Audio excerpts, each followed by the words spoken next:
भाभी भैया कहाँ हैं? अरे देवर जी, आप यहाँ? भाभी मेरी जॉब लग गई है। ये है मेरी पहली सैलरी जो मैं भैया को देने आया हूँ। देवर जी, ये तो बहुत अच्छी बात है, आपकी नौकरी लग गई है। और अगर आपको पहली तनख्वाह मिली है तो आपको मंदिर जाना चाहिए, भगवान जी के चरणों में अपनी तनख्वाह चढ़ानी चाहिए। आप यहाँ क्यों लेकर आए हो? हाँ भाभी, मुझे पता है पहली सैलरी भगवान के चरणों में चढ़ाना चाहिए, इसीलिए तो मैं यहाँ आया हूँ भैया को ये पैसे देने, क्योंकि मेरे भैया ही मेरे लिए भगवान हैं।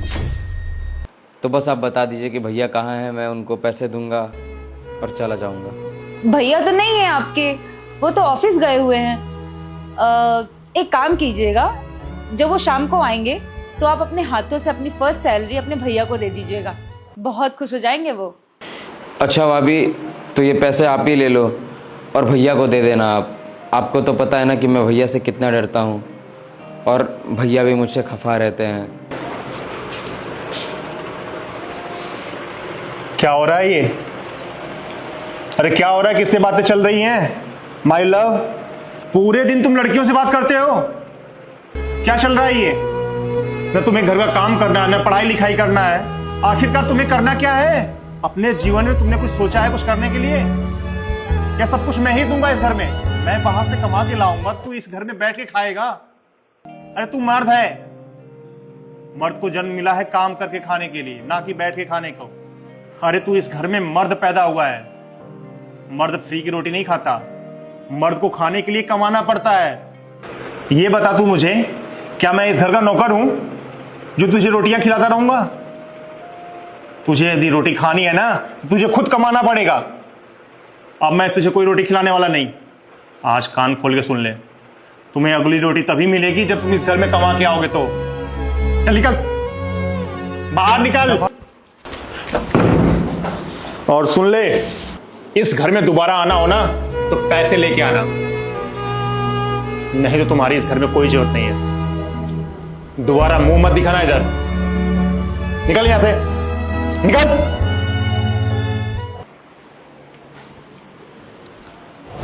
देखिए देवर जी, भले ही आपको आपके भैया के एक्शंस गलत लग रहे होंगे, लेकिन उनके इंटेंशंस आपके लिए बहुत अच्छे हैं। यकीन करिए, उन्होंने जो भी आपके साथ पास्ट में किया है वो आपके भले के लिए ही किया है। सुनिए जी, मैं बोल रही थी कि आपको अपने भाई के साथ ऐसे बर्ताव नहीं करना चाहिए था। हाँ, माना कि उनकी नौकरी अभी नहीं लगी है, लेकिन जल्दी ही लग जाएगी। वो स्ट्रगल तो कर ही रहे हैं, इतनी मेहनत तो कर ही रहे हैं वो। आप खुद ही सोचिए ना कि पड़ोसियों को पता चलेगा कि आप अपने छोटे भाई के साथ कैसे बिहेव कर रहे हैं। और पड़ोसियों को छोड़ो, आप देवर जी के बारे में सोचिए। आप तो जानते ही हैं कि देवर जी जवान हो गए हैं, और अगर जोश में या फिर गुस्से में किसी भी वजह से उन्होंने कोई गलत कदम उठा लिया तो हम दूसरों को क्या मुंह दिखाएंगे? जरूर करेगा, लेकिन गलत नहीं, कुछ अच्छा करेगा। और ये सब तब पॉसिबल है जब उसको उसकी जिम्मेदारियों का एहसास कराया जाए। चिया, तुमको क्या लगता है कि मैं अपने छोटे भाई को इस घर से बाहर निकाल के मैं खुश हूं? ऐसा कुछ नहीं है। मैंने उसके साथ जो कुछ भी किया ना, मैंने उसकी भलाई के लिए किया, ताकि वो अपने जीवन में कुछ कर सके। मम्मी पापा के गुजर जाने के बाद मैंने उसे अपने बच्चे की तरह पाला है, माना भी है, बट अब वो बड़ा हो गया है। देखो चिया, बस मैं इतना चाहता हूं कि मेरा छोटा भाई मुझसे आगे निकले, मुझसे खूब ज़्यादा तरक्की करे। मेरे पापा का भी सपना था कि मेरा जो छोटा भाई हो वो भी अपने जीवन में सक्सेस हो जाए। देखो चिया, मैं तो अपने छोटे भाई को पूरी ज़िंदगी घर में बैठा के खिला सकता हूँ, लेकिन अगर वो पूरी ज़िंदगी मेरे भरोसे बैठा रह गया तो मेरे जाने के बाद उसका क्या होगा? देखो चिया, मैंने उसको घर से बाहर इसलिए निकाला ताकि वो अपने जीवन में कुछ सीखे, अपने पैरों पे खड़ा हो जाए। बस यही चिंता मुझे दिन रात सताती रहती है, इसलिए मैंने उसको घर से आज बाहर निकाल दिया, ताकि वो घर से बाहर निकले और अपने जीवन में कुछ करे। आपको क्या लगता है भाभी, मैं भैया को गलत समझता हूँ? नहीं, मैं जानता हूँ कि भैया मुझसे कितना प्यार करते हैं, और मैंने देखा भी था उस दिन। हे दीन दयाल दया करिए, हमारे इस छोटे भाई को ज्ञान दीजिए प्रभु। बस भगवान मैं आपसे यही प्रार्थना करता हूँ कि मुझे आपसे कुछ नहीं चाहिए, हमारे इस छोटे भाई को उसके जीवन में कामयाब बनाइए प्रभु। वो अपने पैरों पे खड़ा हो जाए, उसको उसके लाइफ में किसी की सहारा की जरूरत ना पड़े प्रभु। अपने जीवन में सक्सेस हो जाए, हर मनोकामना पूरी हो जाए प्रभु। बस आपसे यही विनती है कि हमारे छोटे भाई को उसके जीवन में खुशहाल करिए, स्वस्थ रखिए प्रभु। तो देवर जी, जब आपको सब पता है अपने भैया के बारे में, तो उनसे मिलने में इतना कतराना कैसा? जब आप अपने हाथों से उनको आपकी पहली सैलरी देंगे तो बहुत खुश हो जाएंगे। तो आप रुक जाइए ना, उनसे मिल के जाइएगा और अपने हाथों से अपनी फर्स्ट सैलरी अपने भैया को दीजिएगा। नहीं भाभी, मैं अभी भैया से नहीं मिल सकता। मुझे पता है कि मेरी नौकरी लग गई है और मेरे हाथ में मेरी पहली सैलरी भी है। क्या पता भैया मुझसे इससे ज़्यादा की उम्मीद कर रहे हो कि इससे ज़्यादा अच्छी नौकरी करता, इससे ज़्यादा सैलरी कमाता।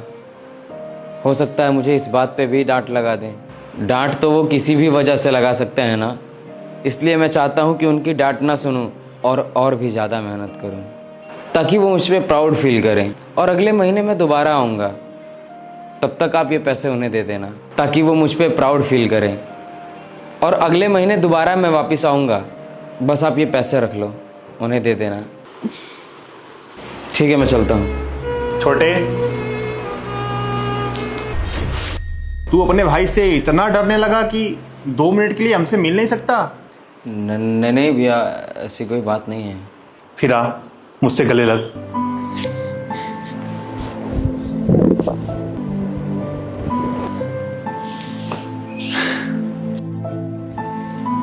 देख छोटे, तुझे जितना सबक सिखाना था मैंने सिखा दिया। अब तू एक जिम्मेदार इंसान बन चुका है। तेरा बड़ा भाई होने के नाते बस मैं इतना चाहता था कि मेरा छोटा भाई अपने लाइफ में सक्सेसफुल हो जाए, अपनी रोटी की कीमत समझे। अरे कल को इस घर में मैं रहूं या ना रहूं, तुम अपने पैरों पे खड़ा रहोगे तो इस घर को आराम से चला पाओगे। आज तू एक जिम्मेदार इंसान बन गया, इस बात की मुझे बहुत खुशी है। और मुझे आगे भी उम्मीद है कि तू अपनी लाइफ में एक दिन बहुत बड़ा इंसान भी बनेगा। अरे जो इंसान 1 महीने में इतना अपने अंदर बदलाव ला सकता है, अरे वो सालों में न जाने क्या क्या कर लेगा।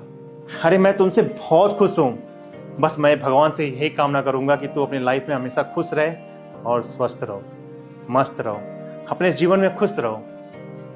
और हाँ, मेरी वीडियो जितने भी लोग देख रहे हैं ना, आप भी अपने जीवन में कुछ काम करिए, नाम करिए।